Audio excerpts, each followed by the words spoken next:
Katie, Police Week has been on everybody's mind here. That, of course, includes Montana's two U.S. Senators, Jon Tester and Steve Daines. Big or small, every campaign has volunteers, and today they spent their day knocking on doors in neighborhoods like this one. If we're talking a little bit loudly at the top of the show, it's because of that loud bang. New this evening, 13,000 medical marijuana patients in Montana are breathing a sigh of relief. Robert, who had returned to school but not to football practice, was seen here at the Great Falls Clinic. I really appreciated getting to know Virgil and having him share his son's story with me. Justin Campbell joins me now. And Justin, you've had a similar experience with the Dunn family. But Tori, how you feeling? Good. She says she's scared out of her mind, okay? The two kids from Browning that were taken by their non-custodial father, they've been found safe today. Those are the only details that were released other than the fact they were found in Montana. It was another very successful Earth Day celebration. Paper Shredders LLC helping us collect, get this, 7,500 pounds of paper. I was like 9 or 10 years old, getting ready for camp, watching my dad get ready for work and thinking to myself, what a sucker. Gotta go to work. And now I look in the mirror, what a sucker. And it happened quick.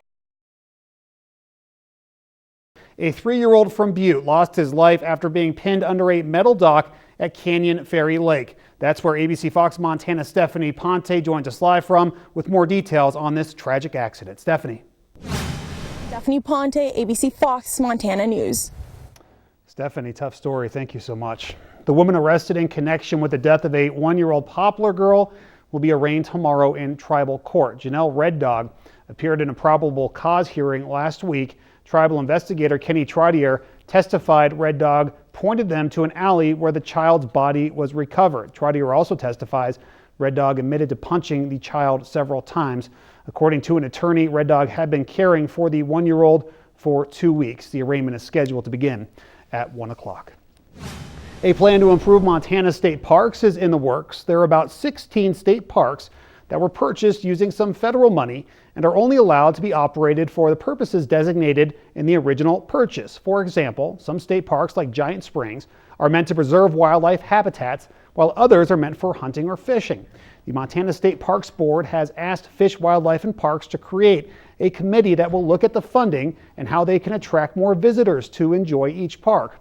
This cleanup of the books, as Montana State Parks is calling it, is still in its early phases, and Pat Doyle, the communications director, told ABC Fox Montana no park is in danger of closing. A wet weekend transitioning into a wet Monday seems like it could be the theme for the next couple of days. Chief Meteorologist Ted King is here now with a first look at your Weather Authority forecast. Teddy. All right, Ted, thank you. We'll see you in a little bit.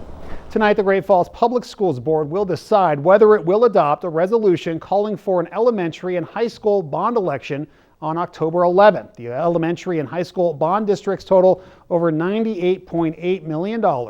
For a market valued home of $100,000, this would mean an increase of about $69 per year in property taxes for 20 years. The meeting starts tonight in a little bit at 5:30 at the district offices. The Native American Enrichment Center at the College of Great Falls MSU campus has now been open for 6 months, but the faculty says it's rarely being used, so they're hosting an open house to build awareness. They said the center is accessible to all students. One service the faculty wants them to be aware of is the free tutoring. Out of the approximately 1,500 students who go to school there, 5.1% are Native American. GFC student and co-founder of the center, Dawson DeMontany, says this is why the open house is needed. The open house begins tomorrow at 11 in the morning and ends at 1 p.m. All the money raised from the raffle will go to student scholarships for those, of course, attending Great Falls College MSU next fall. The drawing for the raffle will be held on Friday. We have a national bird, but soon the bald eagle may have a land-dwelling companion.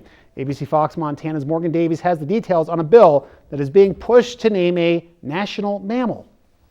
A new study finds bed bugs are attracted to certain colors more than others. It turns out they really dig dark red and black and are less into dazzling white and bright yellow. Researchers figured this out by putting bed bugs in petri dishes containing little tents made of different colored paper. The insects gravitated toward the darker tents instead of the white, yellow, or green ones. Researchers say sunny-colored suitcases or those with hard interiors could help prevent bedbugs from hitching a ride home with you, and that fewer than 1% of hotels and motels probably have bed bugs, so that should help you sleep easy next time you hit the road. A new study might have you thinking twice about taking an over-the-counter sleep pill. In today's Health Minute, Andy Rose looks at the link between dementia and a certain class of over-the-counter drugs. The names seem to go on forever, etched in stone for everyone who comes to remember to see. But to take something as simple as this piece of paper will do, to etch their own long-lasting memento. Hopkins County, the county that we're from, is actually honored this year to have 4 people added to the wall. Sheriff Matt Sanderson is visiting from Kentucky, but with swift strokes of his pencil, he'll be able to share with so many more back home who couldn't make the trip. I've gone back and done a lot of research and been able to find most family members of these people that are descendants of these people. Some of them don't even live in our county anymore, but I was able to make contact with them. So I'm going to try to get them this information and let them know that we're not going to forget them there in Hopkins County where we're from. From where we're from, there's the Dunn family and loved ones like fellow deputy Jason Boyd, overcome with emotion by seeing Joe Dunn's name right in front of him. It's been a while since that day.